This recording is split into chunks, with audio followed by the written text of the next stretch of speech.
در مدگالای 2023 با تم این لاین اف بیوتی کارل لاگرفلد به زندگی و آثار طراح افسانه‌ای کارل لاگرفلد ادای احترام شد. این نمایشگاه شامل بیش از 150 اثر از دوران فعالیتش در برندهایی مثل کلوه، فندی، شنل و همچنین برندهای شخصیش بود.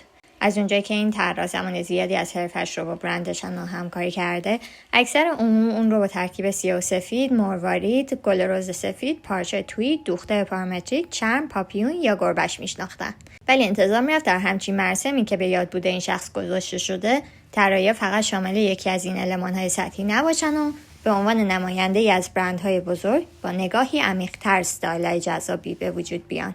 منظور این که هر لباس سیاه و سفیدی کارل لاگرفلد نمیشه. با این توضیحات ما استایل هایی رو انتخاب کردیم که در طراحی اونا نگاهی که ما به دنبالش بودیم دیده میشد.